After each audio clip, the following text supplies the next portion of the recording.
Hello, hello, hello, and welcome.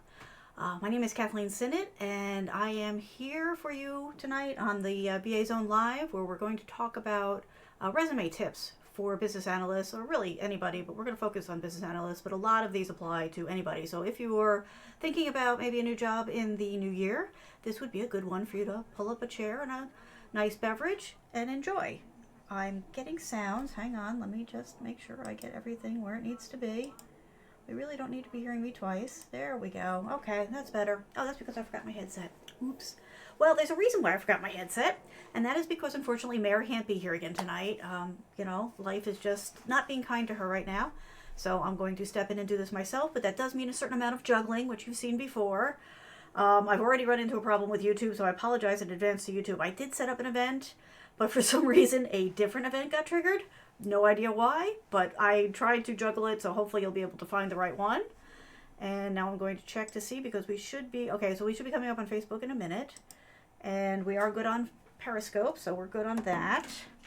And I do have the Periscope comment tool up for what that's worth. I went back and I watched last week, and I saw that I missed a whole bunch of things, and I do apologize for the Periscope folks. I keep looking. Somebody's sooner or later going to come up with a tool so that we can catch the comments better on that. Unfortunately, I haven't found one, so if you know of one, please, please, please let me know. That would be awesome. Also, in the meantime, while we're killing some time with giving people a chance to get caught up, getting Facebook Live, please feel free to check us out on our website, which is thebazone.com. We're also on Twitter at thebazone. If you have any questions, comments, suggestions, please, please, please feel free to share them with us. We're here for you. So if there's anything that we can do for you, if there's any questions that have come up, if there's topics you want us to cover, all you got to do is let us know. That's why we're here. You can also throw that kind of thing into the Facebook and the YouTube comments. And even if we don't catch them live, I'm trying, but I'm not always going to catch them live myself, working as a one-man band here. But I do always go back and double check. So if I miss something, or if you catch it on a replay, you can go ahead and put the comments in and I'll do it there. For you Periscope folks, the only option really is to go to the website. We have a contact form there, or you can reach out to us on Twitter. You can DM us or tweet at us, whatever works for you. That's pretty much that. Oh, there's also an email address, info@thebazone.com, for folks who like to do emails. That's fine too. What else? Please invite your friends, invite your neighbors, invite anybody that you think would benefit from this content. The best way to show love is to share this. We really appreciate the hearts and the thumbs up. Those are totally awesome. Really get a kick out of those. But sharing the wealth is also a good way to show your love. Let us, by sharing, we bring more people, which will bring more ideas, and it'll help us grow. So we do appreciate anybody who wants to share this information. That would be great. We're starting to get some people following us on Facebook, which is really exciting. Really excited, looking forward to that that interaction there. That's a good place for some chatting to go on. Also, we have got some really big plans for this year. So we're hoping that you're going to come along for the ride on that. It's a little early to announce it, probably in the next couple of weeks. Okay, so it looks like we're up on Facebook. Awesome. Let me just get that up so I can get the comments there. All right, so it looks like we are up and working across the board. Wow, like the tech gods are with me tonight. I shouldn't say that too loud. Okay, so just on a FYI front, I'm sorry, I've got like some piece of hair is in my face and it's going to make me crazy. Okay. And I have enough making me crazy because I am actually fighting the flu. So I'm unfortunately going to be hitting this up a lot. This is my hot apple cider, which seems to be working really good for my voice. I will try to remember to mute the mic, but if I forget, I apologize in advance. I know it's not a pleasant sound to listen to me slurping on this, but it will give me enough voice to go forward. Matter of fact, I'm going to do that right now. Hang on one sec.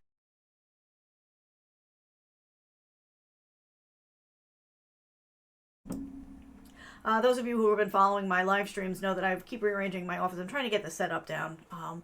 And so one of the things I did was I used to have the mic right here in front of me on the desk, but it was picking up all of the desk sounds, which nobody needed to listen to. Especially I know that was annoying on headphones. So I moved the mic now up, but that means I can't get to the the mute button. I have to do it from here. And I tried to trigger it off of my little X keys, but I must have not been thinking straight because I couldn't figure it out. I will figure that out. All right, so we're 2 minutes over. Everybody seems to be up and running. One more check here. Up. Okay. Yay. All right, so let's do an official open here. Hi, my name is Kathleen Sinnott, and I am one of the founders of the BA Zone. Thank you so much for stopping by tonight.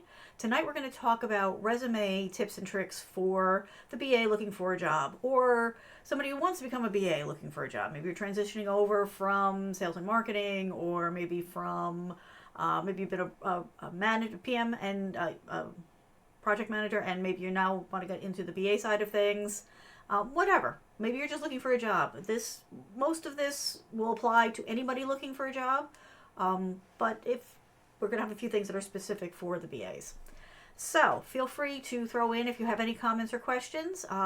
We're all fired up here across the board. We're on YouTube, we are on Periscope, and we are on Facebook. And I will make a point of going over and checking the comments as much as I can. We all know that on YouTube it's a little, Periscope it's a little wonky. Matter of fact, let me do a quick test and see if it is working. Because, yes, it is. Okay, so it looks like the tool is working. Yay! So we'll hopefully be able to communicate there. On Periscope, if you feel like I missed it, feel free to put it in again, because it is the kind of thing that happens. It's part of the joy of Periscope, right? You gotta roll with the punches on these things.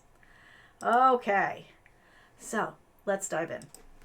So this month we're talking in general about getting a job, going through the job search process.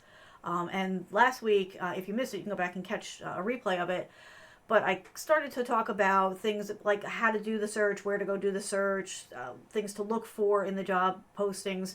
The reason I did that first is because you really need to do that process first before you start to work on your resume. Whether you're starting your resume from scratch or maybe you're updating it, which, by the way, is a good thing to do. I make a habit of doing it once a quarter just to keep my chops up.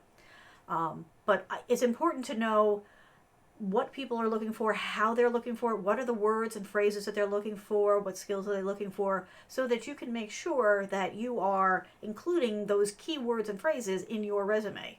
Now, this is not saying that you should lie, okay? If they're looking for, a Java developer is also a BA, which, okay, they do these things. That doesn't mean that you should lie and say you're a Java developer, okay? Just, let's get that out of the way early on. No lying on your resume. But what you do want to do is any place where you do match up, you want to make sure that you are matching on those words and phrases, because the reality is, and we'll talk about this more in a minute, but the first person to see your resume is not a person. It's usually some sort of a algorithm that's going through just doing some keyword matching. So you want to make sure you get past that so that at least you stand a chance of getting to a human. And then we'll get into that too. So let's talk about what the goal is for your resume. A lot of people seem to be a little confused on this topic. It is not about you, really. I mean, yes, it's your name and it's your skills and all that, but what it is you explaining to a company why they should hire you, why they would benefit from you, why you will make their lives better and easier, because that's what their goals are. You have to look at all of this from the standpoint of how you're going to help them, because that's what's going to catch their eye. That's why they're looking to hire. They're not looking to hire to be nice to you. They're looking to hire because they have a need and they need that need addressed. And it's usually a pain point, especially when they're looking to hire a BA. We all know that our job is about identifying people's problems and finding solutions for them. And that's huge pain points, whether that's the customer, the employer, the combination thereof, the employees at the employer's location. Whoever it is, they all have problems, and it's our job to find solutions that will help them do attain their goals more quickly and easily. So keep that in mind right from the beginning. Your resume, while you are selling you, is not about you. So make sure that you're addressing how you're going to help them. Some of the initial roadblocks that you have to keep in mind as you're doing this are things like we were just talking about. The first person, quote unquote, to see your resume will not probably be a person. It will be an algorithm that is going to go through and do some sort of keyword matching, probably comparing the job description that was posted to your resume. And if you don't hit whatever their magic percentage is, you're immediately going to go into the no pile, and nobody's ever going to see your resume. This is a sad, hard truth of life. You have to think about it. You have to know about it. You can whine about it all you want, but this is how life goes. So you're just going to have to deal. Sorry, I'm just checking here. Somebody popped up. Okay. Sorry, it was on Periscope. So whoever you were, thank you for coming by. Sorry I missed your name. Okay. So the next person, the next possible roadblock on your road to somebody who might actually bring you in for an interview is the HR reviewer. These are very nice people. These are hardworking people. These are people who are very good at their job. However, they may not be good at understanding what it is that a BA does. Okay, I find particularly when you're talking to anybody in an HR department about anything remotely IT related, they tend to get into the weeds pretty quickly. So again, they're not going to bring a big depth of knowledge to what it is that we do for a living, but they are going to be the person that makes the decision whether or not your resume goes forward. So again, you need to make sure that even to that person, you are communicating your value, what you offer, and again, making sure that those keywords that they're working through on a checklist that somebody gave them, which may be different from the keywords that were in the algorithm that was used initially to process your resume, you need to make sure that you're getting through enough of those so that they're going to pass you along. But also, now that you're dealing with a person, you also need to make sure that you're not giving them any reasons to say no. Because really, at the core of the resume, the point of it is to get an interview. You want to get your foot in the door. You want to talk to somebody about your skills and your experience and what you would bring to the job. That's really where you start to get the job or not. Okay, the resume is really just the key in the lock. And you're really just looking to make sure that that key is going to fit the locks that you want to get into. But anything that you do that could possibly give them a reason to say no, they will say no and throw you away because they're not spending a lot of time looking on your resume. The algorithm certainly isn't. The algorithm spending, fractions of a second on it. The first human reviewer who's going through a stack of resumes that could be, piled high, they're going to have seconds. I've seen reports that says 6 seconds. I think that's high. Especially having been on both sides of this, I know for a fact that when we went through a couple of processes of these in different companies I've worked for, and I've been a part of the team, when we were doing the initial reviews, and this was after it had already come through HR, we didn't spend 6 seconds on them. We went through very quickly and did an initial hit on, you scanned it, you made a decision, and went into the yes or the no pile for further review.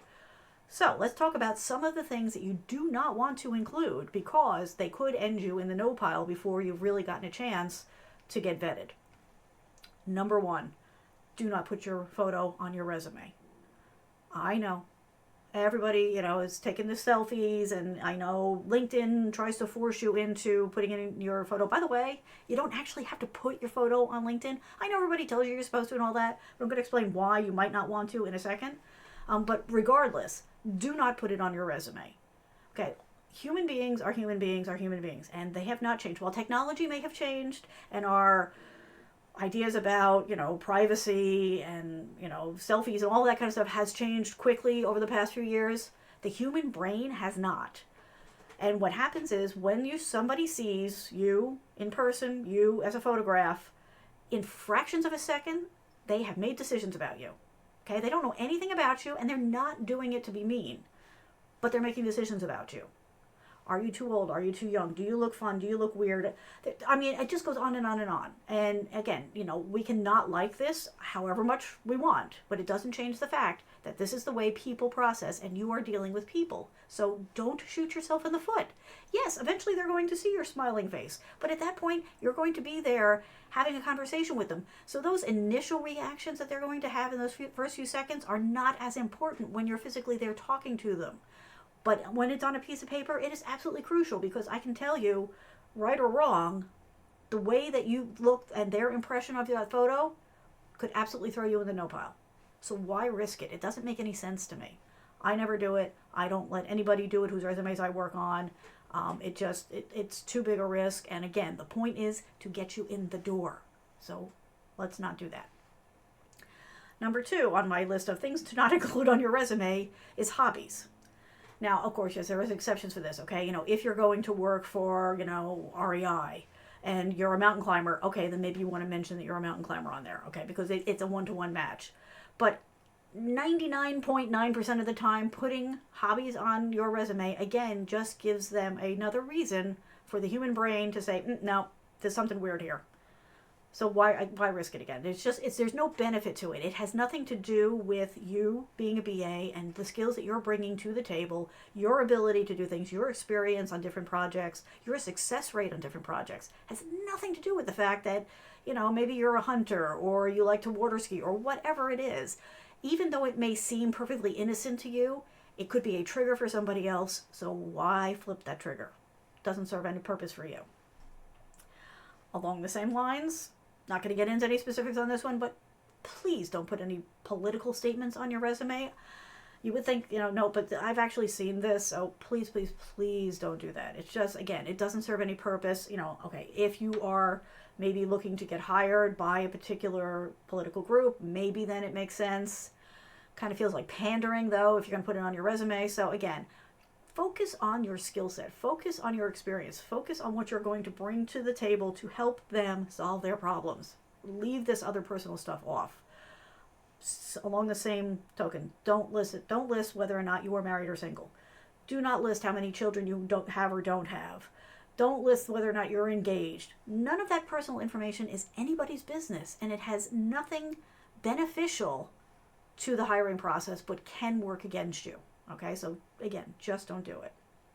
I recommend not listing your social media accounts on your resume. Again, what may seem totally benign or funny to you could come across totally different to somebody else. And I will tell you that if you put this information on your resume, people will go and look at it.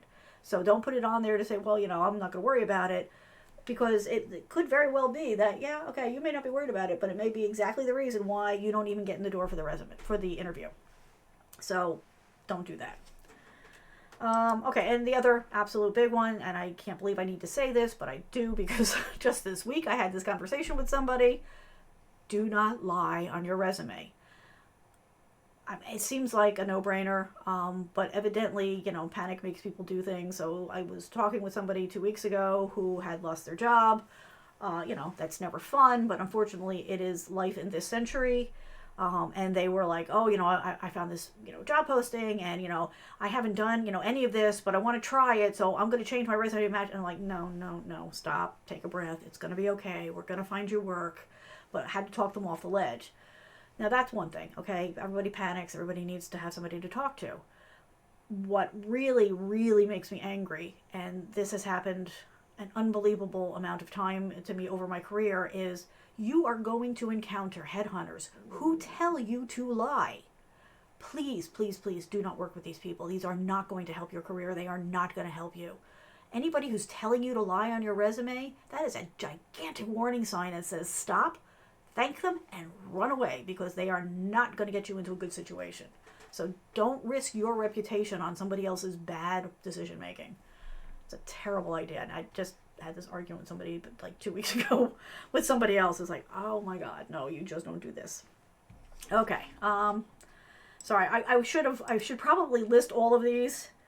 Oh, hi Kurt, how you doing? I really should probably list these as rants. I try not to rant about this stuff, but it concerns me, because it's, my point here is to try to help people get the jobs that they're looking for. It bothers me that there are so many people out there that are selling services and selling themselves as experts, that are telling people to do things that are only going to keep them paying them because they haven't found a job. They're specifically doing things that are wrong, telling these people to do things that are wrong, charging them for it, and not helping them to get the job. And that makes me crazy. It's just awful.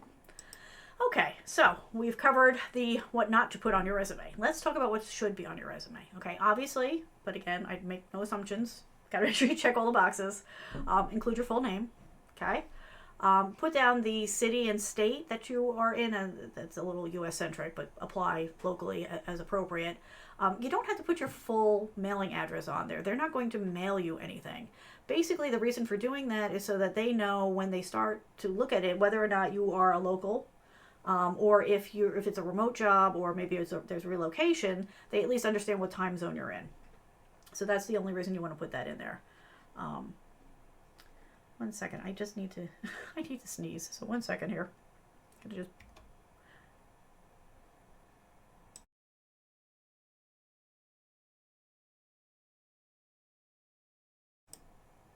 Sorry, I didn't want to sneeze in your ear there. Okay. That would not have been pleasant for anybody. Okay, sorry, let's get back to that. Okay, so you're going to include your full name. You're going to include your city and state, or whatever is locally applicable to that kind of thing. You want to make sure that you have an email address on there. You want to make sure that they can contact you. Now, please, again, let's be smart about what we're doing here and make sure that you're using an email address that again, doesn't put you in the no pile. Okay, so maybe you don't want to do something that says like judgment here, but what I'm saying is you don't want to take. Oh, why did that go yellow? Okay, sorry, I've got a warning sign on the stream. You don't want to do anything to make them say no, so let's not do that. So look, go to Gmail, go to Yahoo, well, maybe not Yahoo these days, but go to Gmail. Email addresses are free. Set yourself up with something that's a little bit more professional, and then make sure that you check it daily. Also, you want to make sure that you give them a phone number. Now, whether or not you give them your cell number is up to you. I mean, that may be the only number that you have. In that case, I would seriously consider setting up a Google Voice number, a burner number, mainly because sometimes these, people get your phone numbers and they just don't ever let go.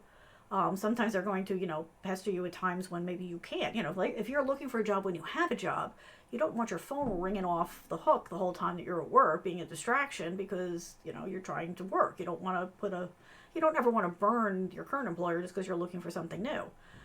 So again, I never give out, for me, I never give out my cell number to anybody with family. And so I either give out the house number, because really I don't make many calls from that anymore, and I do have a voicemail on it, and it's a voicemail I can access from anywhere. And in some situations at my different points in my life when I didn't have that set up, then I used a Google Voice number, because then at least, again, it was online. I could access it anywhere, but I didn't have to worry about it, being an issue when I was doing something else. So something to think about. Again, sorry. This is going to be tough because I really am losing. I tell you, this hot apple cider is pretty awesome. All right, let's see here. Looks like we're doing good. Okay, I'm trying to remember to check the comments. It's when I'm not doing this alone, I can kind of, when Mary's talking, I kind of slip off and I check the comments. So it's a little hard to do this alone, but I will get it done. All right. So we have covered what the purpose of your resume is, what not to include on your resume, and now we're going through what you do want to include. So now that you've got the basics of who you are and how to contact you out of the way, the next thing I usually recommend for most people, and there's a 6 and 1/2 dozen of the other situation on these next two, but usually for most BAs, I tell them to go ahead and put a summary of skills as bullets at the top of their resume. Why do I do that? Basically because that tends to be the thing that gets people to at least put the resume into the yes pile. They will want to look at more depth into your experience, after you get into that pile. But for that initial review of the people who are, really looking to do the hiring, a good match on the skills is usually enough to get you into the yes pile. After that, I would say go ahead and put the relevant experience. Now, whether, there's a couple of different methods of how you want to do your resume, reverse chronological, blah, blah, blah. Whichever one you pick is fine, as long as your experience is coming up pretty quickly here.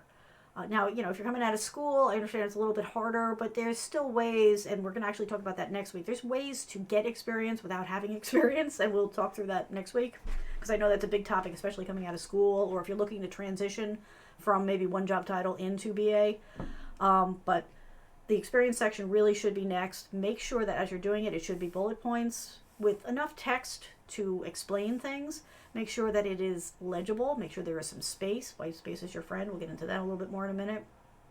Make sure also that you are providing any measurable data that you can provide. So, measurable outcomes are key in the experience section. If you can say that, you worked on this project and at the end result of it was, a 25% increase in sales and a 10% decrease in support calls, that's the kind of data that will really catch people's eyes. Again, if you don't have the data to back that up, don't lie about it. But if you do have that data, then by all means use that, because that is absolutely the kind of thing that will make your resume jump to the top of the list of the review pile.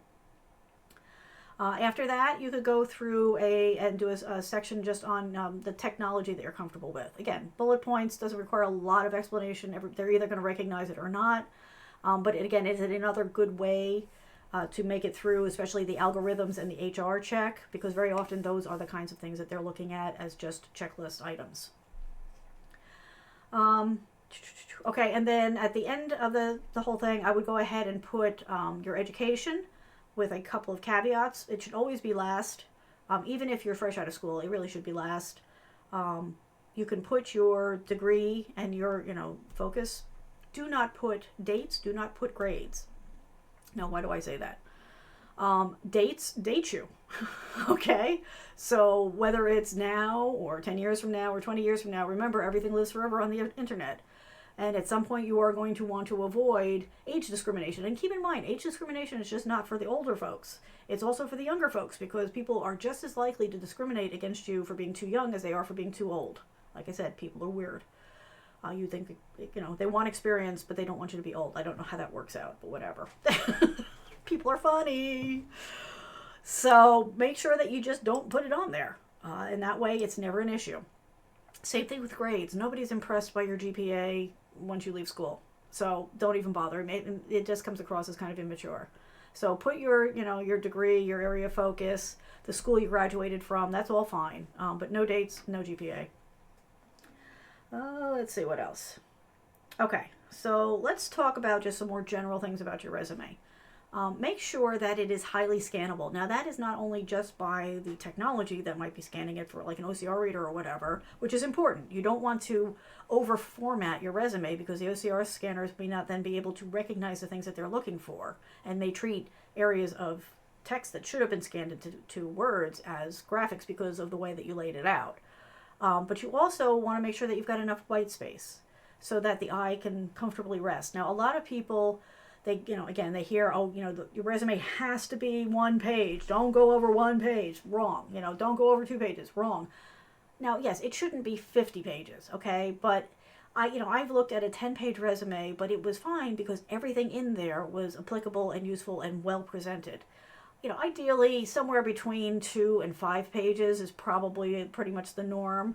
And the reason I say that is because you don't benefit by taking 2 pages or 3 pages worth of content and shoving it onto 1 page and making it such a small font with no white space that no human being can read it comfortably. Because you know what? Again, if you're making it uncomfortable for them to look at your resume, they are going to put you in the no pile because they have other resumes to look at.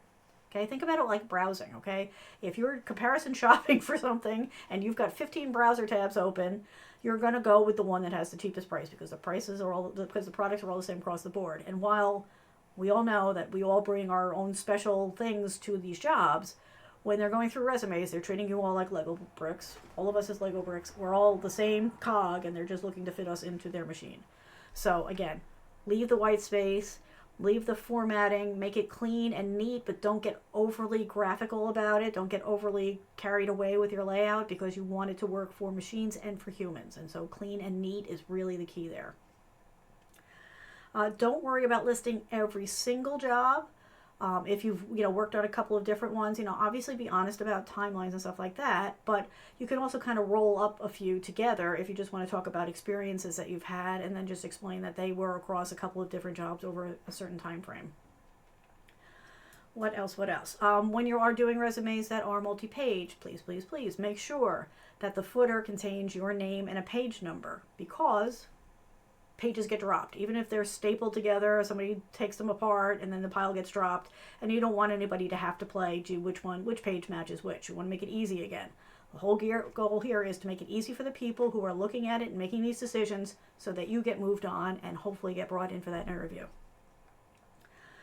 Let's see. We talked about making sure that achievements and, the measurable outcomes. So, if you've gotten an award for your work, go ahead and mention that. Again, like I said, if you've got the measurable stuff, make sure that's in there. Those are the kind of things that if somebody's scanning through and maybe they were starting to put you in the no page, that might be the kind of thing that stops them long enough to give you another couple of seconds review that might move you into the yes pile. On your resume, you do not have to say references available upon request. That's a given. Everybody assumes that, so don't waste the space.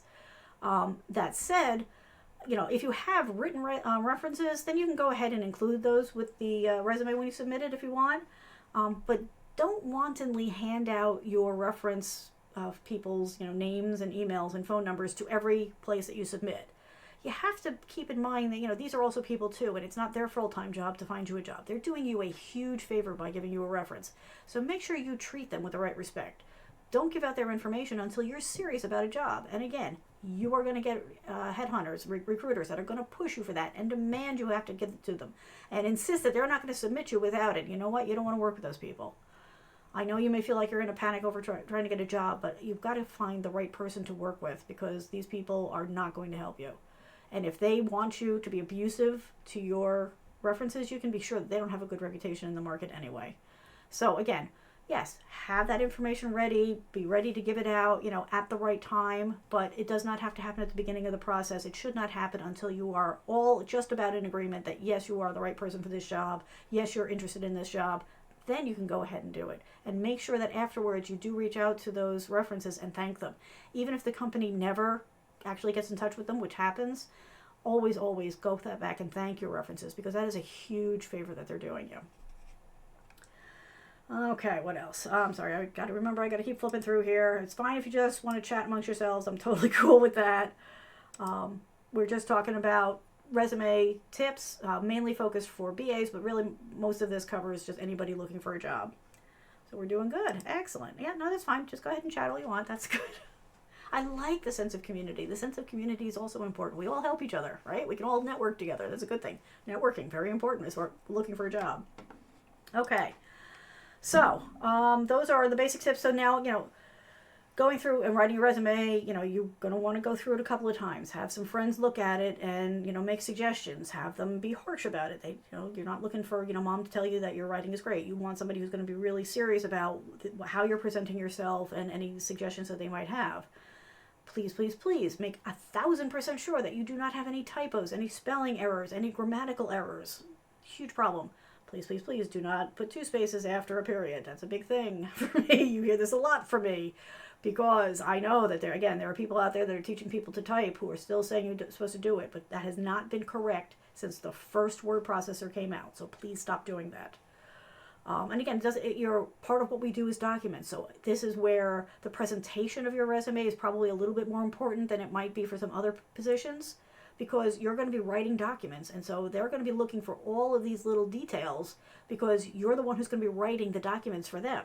And they need to make sure that you're going to write well, present your stuff clearly and without error. And that is, of course, 1,000% more important for your resume. So be very careful. Have other people look at it. Make 100% sure. When you are sure that you've got it where you want it to be, make sure you go back and look at the job postings. Make sure that you've got the right keywords, the right phrasing in there, so that you're going to get picked up by most of them. Now, there may be situations, because some companies like to be different, where they call a BA something different, or they refer to some skill slightly different. So you're going to create your resume that's going to work for 90% of the ads that you're going to respond to. But keep in mind that you're always going to want to keep an extra copy that you're going to modify for those situations where you need to adjust for the way that they communicate. Again, showing what a good BA you are. You adjust to the situation. For your basic 90% resume, make sure that once you've got it and it's all set up right, that you also save it as a PDF, because that is the format that you want to send it out in. First of all, just about everybody can handle it. At this point, everybody can handle it. It is less likely to carry viruses. It's certainly less likely to run into versioning problems like you would have if you were sending it out as a Word doc or something like that. Also, it's much harder for somebody to make changes to it without your permission. Now, it's not impossible. We all know that if you know the right tools to use, you can still do it. But again, you really don't want headhunters making changes to your resume. I can't tell you the number of horror stories I've heard about people who have let a headhunter change their resume, and then they found out that they didn't get the job, and when they had a contact there and we were able to find out, well, your resume had all these errors in it, blah, blah, blah. Well, they didn't send out the resume that way. The agency entered those errors in. So if an agency insists that they have to have changes in it, tell them to tell you what it is and that you will make those changes and give them that version. Don't let other people screw out your resume. It's not a good idea. Okay, right. And then so the other thing. So you create the PDF. You're going to go to LinkedIn. You're going to make sure that your LinkedIn profile matches what you've got in the resume. Your LinkedIn profile does not have to be, and this is another thing a lot of people do, it does not have to be a 100% match of your resume. It just needs to represent you and your skill set enough, again, so that somebody will reach out. So just make sure that there's enough of a carryover between the two so that there's some continuity between them. You're going to use probably the PDF to submit. Now you can go to places like Indeed, Dice, ZipRecruiter. I mean, there's hundreds of thousands out there. Pick a few to send your resume to. Now, one caveat here is if you are currently employed and you are looking for a new job, you might want to go into LinkedIn and turn off those notifications. What do they call it? The activity broadcast. You want to make sure you turn off the activity broadcast if you don't want your boss or your coworkers to find out you're looking.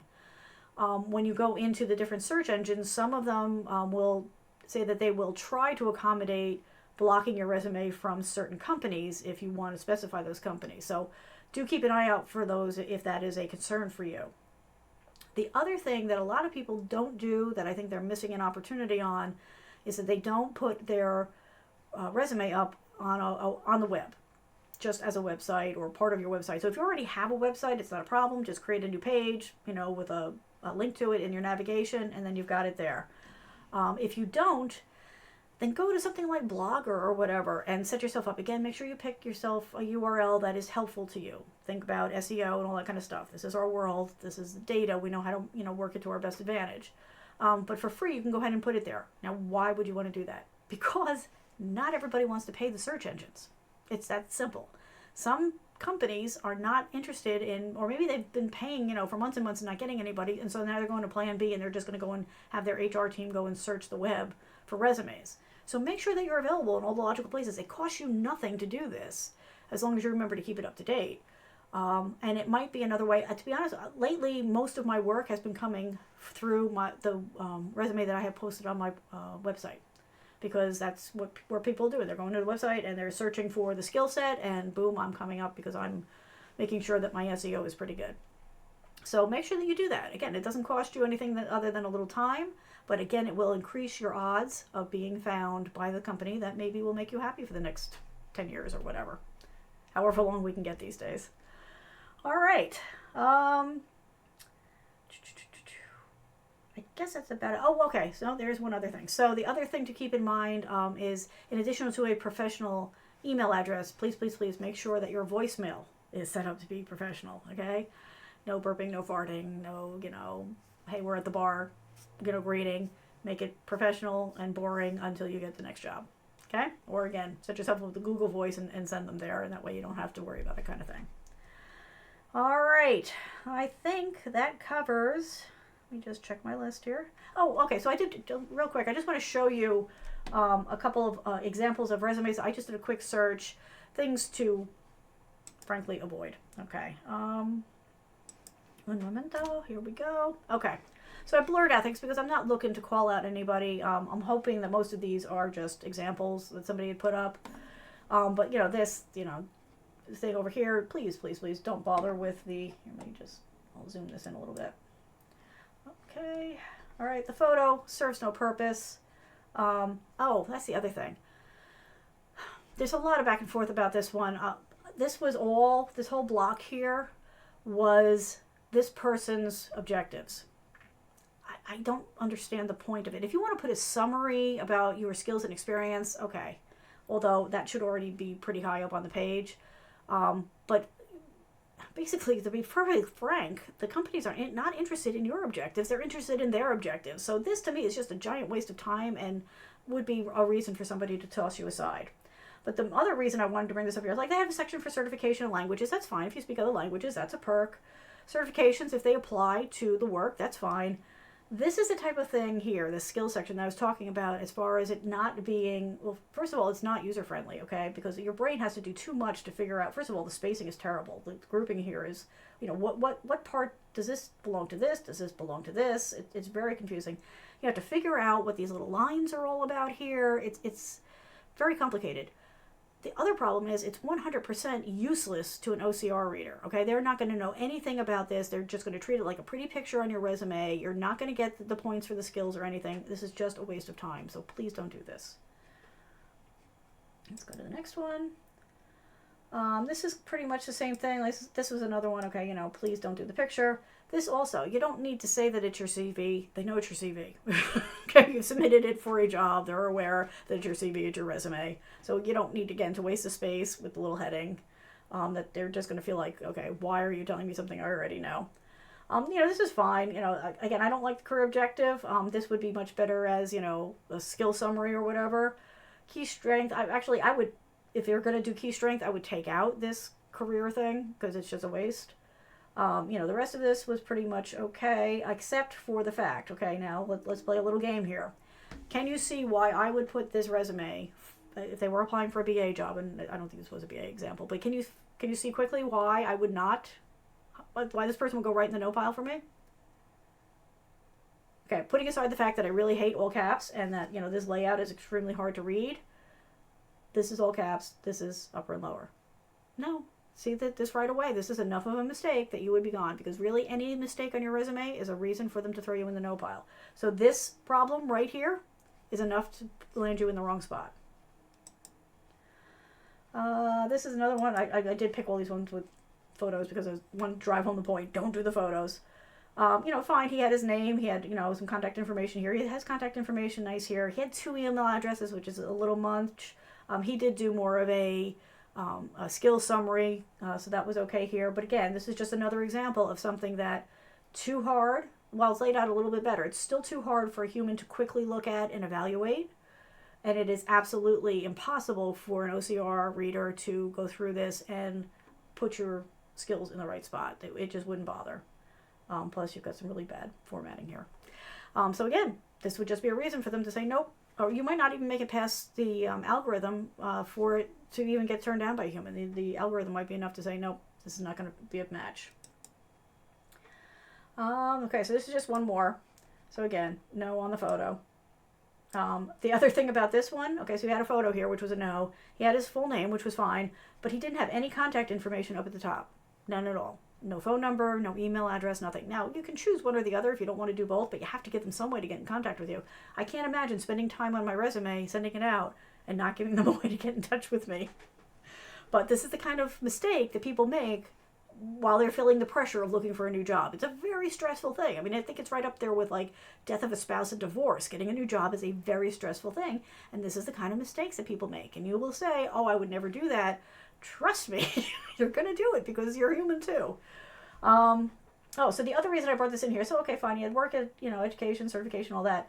But his skill summary, I mean, even without being able to see the detail, because I didn't want to pull anybody out, but you see there's like no space, there's no bullets, it goes on for miles. It's too difficult for somebody to go through and evaluate. Don't work against yourself. It matters. Be your own best friend on this. Okay, so one more check here. I think I've already covered everything, but let's be sure. Yes, okay. EGFRC, thanks so much for joining over on Periscope. You're kind of catching us at the end, but you can always go back and watch the replay. We've been talking about resume tips and tricks. We've talked specifically about some things for BA, business analysts, but to be perfectly honest, 90% of this applies to anybody who's using a resume trying to get a new job. So I hope you'll go back and check out the replay. For everybody out there, if you have any questions, comments, if you need to go in deeper on any of this, please, feel free to reach out. You can reach us in the comments here. You can reach us on Twitter and on Periscope. One sec. So at Twitter, we're the BA Zone, and we also have a website, thebazone.com. There's a contact form. You can email us at info@thebazone. You can leave comments on Facebook. You can leave comments on YouTube. And of course, with Periscope, you can leave comments during the live show, or you can tweet at us, or whatever works for you. Please don't be shy. If there's any help that we can give you, I know how stressful this process is. I am unofficial career counselor for a lot of people in my world, so you won't have any stories that will surprise me. I've heard them all, and I'm more than happy to share the information that will help you get over the hump.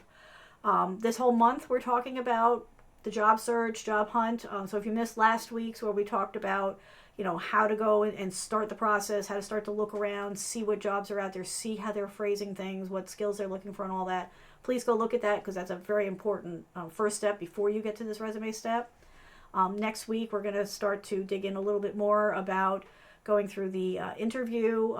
Actually, I think interview will be the week after. Next week, we're going to focus on how to get skills without having to gotten the skills at work. So that just because you haven't done something at work doesn't mean that you still can't add to your skill set. So we're going to talk about different ways that you can build your skill set, build on top of your skill set that you've already gotten from your work experience, so that you can better meet the market needs. So I hope you'll join us for that. That'll be a good conversation. And please, by all means, if you have any suggestions or tips on that, I hope you'll join us and join the conversation next week. All right, folks. Again, thanks so much for the thumbs up, the hearts. The shares are really sweet. We do appreciate that. You can follow us in all the usual places. You can, join our mailing list. Actually, I haven't brought that up, have I? One second here. Okay, if you go to the bazone.com/mailing list, you can get an email from us.